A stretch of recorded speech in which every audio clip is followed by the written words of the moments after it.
देखिए, अहम तरीन बात तो यह है कि सियासी तौर पर इसका इम्पैक्ट अगर ये देखा जाए कि इमरान खान साहब या पाकिस्तान तहरीक इंसाफ के चेयरमैन की मकबूलियत कम हो गई है, या पाकिस्तान तहरीक इंसाफ जो है वो उसका वोट बैंक खत्म हो चुका है, तो इस हवाले से तो हम कुछ नहीं कह सकते, क्योंकि ये सारी चीजें इंटैक्ट हैं और ये एक्सपेक्टेशंस के एन मुताबिक हो रही हैं। और फिर इसमें हमें ये भी जहन में रखना चाहिए कि इससे पहले, यानी इस फैसले के आने से बहुत पहले, मोहतरमा मरियम नवाज साहिबा और तलाल चौधरी साहब, पाकिस्तान मुस्लिम लीग नून की मरकजी क़यादत,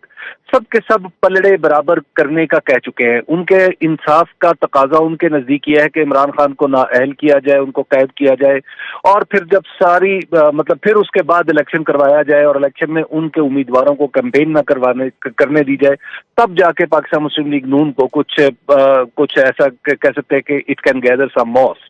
लेकिन अब यहाँ से आगे एक कानूनी जंग है, और वो जो बात कही जा रही थी कि इमरान खान साहब जब तक अहल हैं और मैदान में हैं,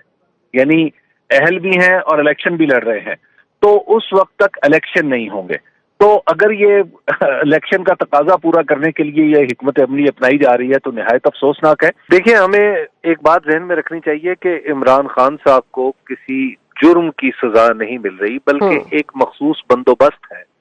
जिसके तहत उनका जेल में होना और उनका नाअहल होना जरूरी है। आप इसे यूं कह सकते हैं कि ये पार्ट ऑफ द पॉलिटिक्स है जो एक्सटेंड कर रहा है कानून के मैदान में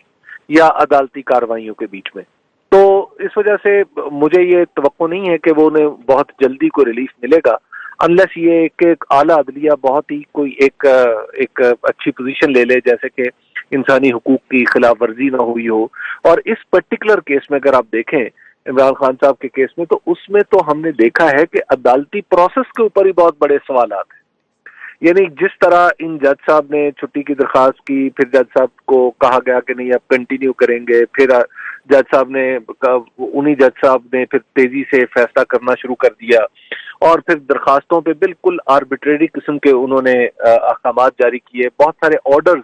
जो दौरान समाअत जारी किए जज साहब ने, वो आला अदलिया में इस वक्त भी पेंडिंग है। तो जब इस तरह की सूरत हाल हो तो उससे ये अंदाजा होता है कि मामला सिर्फ कानूनी नहीं है,